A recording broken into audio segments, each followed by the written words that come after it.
Halo sahabat Ilyaswan, berjumpa kembali di channel YouTube Novel Ilyaswan. Kita lanjutkan membaca novel Keluargamu Bukan Keluargaku. Tapi sebelumnya bagi teman-teman, jangan lupa subscribe, like, komen, dan share agar autor semakin semangat dalam mengupload bab-bab baru. Kita lanjutkan. Keluargamu Bukan Keluargaku, bab 16, Pauf Kania. Tidak mungkin juga Mas Noval menabung uang itu, karena jika Mas Noval punya tabungan, dia tidak mungkin menggadaikan rumah untuk biaya resepsi Siska. Terlalu banyak rahasia antara kita, Mas. Aku tidak tahu apakah baru-baru ini kamu berbohong atau sudah sejak lama. Aku harus menyelidiki semua ini. Kania, kamu oke? Tanya Bang Rino sambil melambaikan tangannya di depan wajahku. Aku tersentak kaget dengan ulah Bang Reno barusan. Ternyata aku terlalu lama melamun tentang Mas Noval. Aku hanya tidak menyangka jika dia terlalu tega padaku. Aku kira selama ini rumah tangga kami baik-baik saja. Ternyata aku salah. Terlalu banyak kebohongan yang tercipta di dalamnya. Aku baik-baik saja, Bang. Aku hanya tidak menyangka kalau Mas Noval tega membohongiku. Jawabku tergagap. Aku memperbaiki posisi duduk. Hati ini sungguh sangat perih sekarang. Aku tidak bisa membayangkan jika ternyata nanti Mas Noval memiliki wanita lain. Jadi apa yang bisa aku bantu? Tanya Bang Reno lagi padaku. Kania mau Mas Noval dipecat, Bang. Aku mau dia kembali jadi pengangguran dan tidak memiliki penghasilan. Agar nanti ketika dia susah, dia sadar siapa yang akan menolongnya. Jawabku mantap. Aku memang mau Mas Noval kembali merasakan jadi pengangguran seperti dulu. Agar Mas Noval merasakan bagaimana rasanya kembali miskin dan tidak mempunyai uang. Juga agar dia sadar siapa yang akan menolongnya di saat dia sudah tidak punya uang. Hatiku benar-benar sakit ketika dia mengatakan jika keluargaku bukan tanggung jawabnya sama sekali. Kamu yakin Noval aku pecat? Tanya Bang Reno lagi memastikan. Yakin Bang, Kania udah muak sama sikap dia yang sok punya uang banyak. Jawabku yakin. Tapi siapa yang bakalan ngasih kamu uang bulanan? Bang Reno kembali membuat pertanyaan yang membuatku kembali harus berpikir. Aku lupa jika Mas Noval tidak memiliki pekerjaan, dia akan meminta uang lagi padaku, seperti dulu. Aku akan kerja, Bang. Aku udah kerja lagi di perusahaan dulu. Jadi akan mudah bagiku untuk mencukupi kebutuhan Kania sendiri, jawabku bimbang. Jelas aku bimbang, karena aku memikirkan bagaimana caranya agar Mas Noval tidak meminta uang dariku. Itu artinya kamu nambah beban, tahu nggak? Yang ada Noval malah keenakan nganggur. Sedangkan kamu capek cari uang sendirian. Balas Bang Reno lagi yang aku balas dengan helaan napas panjang. Bang Reno benar, jika Mas Noval jadi pengangguran, itu artinya semua kebutuhan rumah akan menjadi tanggunganku. Aku jadi bimbang. Jadi Kania harus gimana, Bang? Kayaknya ini satu-satunya cara biar Mas Noval kapok, keluhku. Kembali aku menyadarkan tubuh pada kesendaran kursi.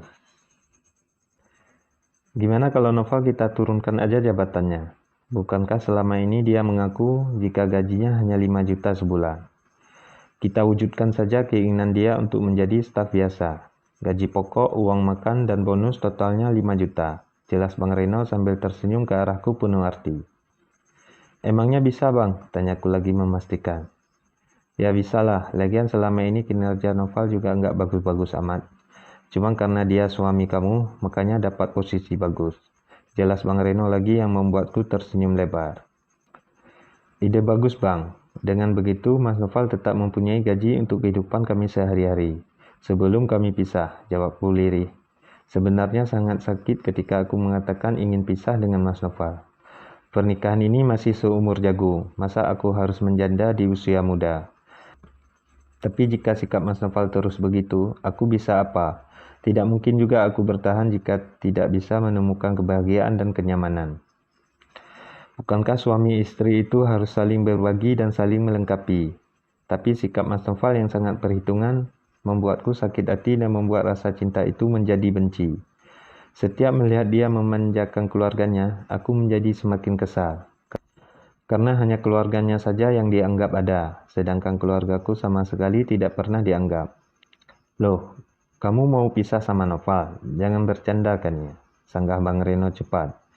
Aku hanya tersenyum masa menanggapi pertanyaan Bang Reno barusan.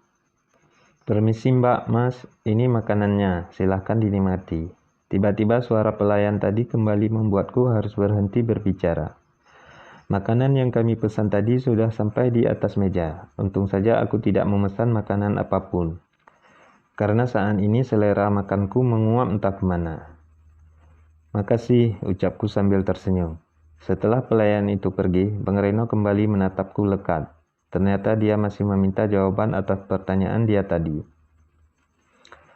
Jangan menatap Kania begitu, Bang. Kania nggak suka dikasihani. Lagian Kania juga nggak apa-apa kok. Kalau harus jadi janda di usia muda, ucapku yang membuat Bang Reno mendesah panjang. Mungkin dia frustasi melihatku begini.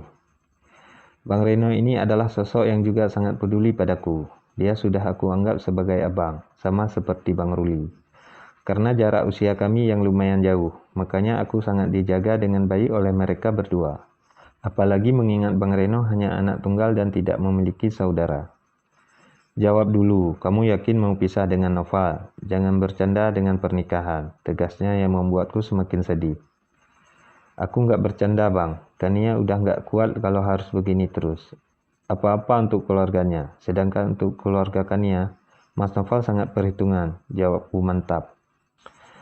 Untuk apa Kania menikah jika berbakti pada orang tua saja dihalangi, lanjutku lagi. Kemudian menyesap lemon tea panas yang aku pesan tadi. Aromanya mampu membuatku tenang. Bang Reno sudah menghabiskan satu piring nasi goreng miliknya, sedangkan aku hanya memakan kentang goreng yang dia pesan tadi. Bercerai tidak semudah itu kan ya, ucap Bang Reno setelah meminum air putih hingga tandas. Dia benar-benar menikmati hidangannya barusan. Aku tahu bang, tapi untuk apa punya pasangan jika begini jadinya? Yang ada aku makan hati tiap hari. Belum lagi rumah yang kami tempati sekarang akan digadaikan oleh Mas Noval, jawabku lesu. Kenapa digadaikan? Mas Noval perlu uang untuk biaya pernikahan adiknya, jawabku lagi yang membuat Bang Reno geleng-geleng kepala. Bayangkan bang, ketika mama minta pinjam uang untuk pengobatan papa, dia nggak kasih. Padahal pinjam, bukan minta. Tapi untuk keluarganya, bahkan biaya ratusan juta pun tidak masalah. Hingga harus menggandaikan rumah. Jelasku lagi pada Bang Reno agar semakin mengerti. Aku paham, padahal tidak seharusnya aku membongkar semua aib rumah tanggaku. Hanya saja aku sudah tidak kuat jika harus memendamnya seorang diri. Aku butuh tempat untuk berbagi. Jika biasanya aku curhat sama Bang Ruli dan Kak Emin, sekarang terpaksa aku harus mengatakannya pada Bang Reno. Lagi pula jika aku tidak menjelaskan apapun, dia juga tidak akan mau menurunkan jabatan Mas Noval. Aku paham kan ya, tapi menyendiri itu tidak sebahagia yang kamu bayangkan, jawabnya lirih. Tapi aku lihat Bang Reno baik-baik aja, malah enak tidak ada beban yang berarti, sanggahku yang membuat Bang Reno tertawa. Nggak enak sendiri itu. Terus kalau nggak enak, kenapa nggak nikah aja? Lagian Bang Reno ini ganteng, kaya, baik. Pasti banyak cewek yang mau sama abang, jawabku sambil ikut tertawa. Nggak semudah itu kan ya. Abang masih belum bisa move on sama cewek itu, tanyaku penasaran. Dulu setahuku Bang Reno pernah jatuh cinta pada seseorang, tapi belum juga menyatakan cinta. Perempuan itu sudah menikah dengan laki-laki lain. Aku sebenarnya juga tidak mengenal perempuan itu, hanya Bang Ruli yang kenal. Itulah sebabnya yang membuat Bang Reno susah untuk memulihkan kembali hatinya. Siapa tahu dia pisah sama suaminya kan? Kelakar Bang Reno yang membuat tawaku semakin kencang. Tidak terasa waktu sudah menunjukkan pukul 9 malam. Sudah waktunya aku pulang. Lagi pula Mas Noval juga sedang sakit di rumah. Dia juga pasti menungguku dengan amarah. Kalau gitu kan ya pamit ya, Bang. Udah malam ini, jadi kapan rencana kita ini bakalan terwujud? Tanyaku sambil merapikan rambut. Secepatnya, nanti akan abang kabari, jawab Bang Reno pasti. Oh iya Bang, Masalah ini jangan sampai mama sama papa tahu dulu ya, soalnya papa masih sakit. Dan mama pasti masih pusing mikirin papa yang sakit. Tegasku lagi. Ya, tenang saja. Tapi Kania, bercerai tidak semudah yang kamu bayangkan. Terlalu banyak proses di dalamnya. Bisa saja hakim menolak permintaan cerai dari kamu, karena selama ini Noval masih memberi nafkah yang cukup. Tidak mungkin kamu bercerai dengan alasan Noval perhitungan dengan keluarga kamu, dan royal pada keluarganya sendiri. Jelas Bang Reno yang membuatku lesu. Bang Reno benar, dan cerainku pasti tidak semulus yang aku bayangkan. Pasti akan banyak rintangan di dalamnya, apalagi jika Mas Noval menolak untuk bercerai.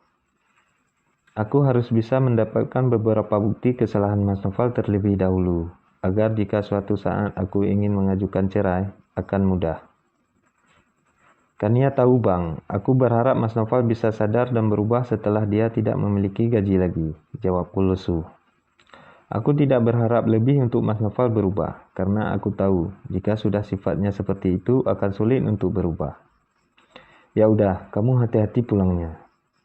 Apa perlu abang antar? Tanya Bang Reno saat kami sedang jalan ke arah parkiran mobil.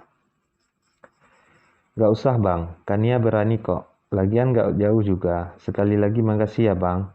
Kami terus berjalan menuju ke mobil masing-masing. Kebetulan mobil kami agak jauh, karena aku memang datangnya telat tadi. Oke, sama-sama. Setelah itu kami langsung masuk ke dalam mobil masing-masing. Aku juga langsung pulang ke rumah. Semoga rencana kami berjalan dengan lancar. Setelah menempuh 30 menit perjalanan, aku sampai di depan rumah. Mataku menyipit ketika melihat pintu rumah yang terbuka. Apa Mas Noval lupa menutupnya, atau dia memang sengaja belum tidur karena menungguku? Aku menaiki 2 anak tangga untuk masuk ke dalam rumah. Pintu yang semula terbuka lebar aku tutup. Belum sempat aku tutup, telingaku mendengar suara perempuan di dalam rumah. Siapa yang sedang ada di dalam rumahku? Jika memang ada tamu, kenapa tidak ada mobil atau motor? Jikapun ada tamu, seharusnya mereka duduknya di ruang tamu. Aku berjalan menuju ke arah suara yang aku dengar. Aduh mas, berdarah ini, ucap perempuan itu dengan suara manja.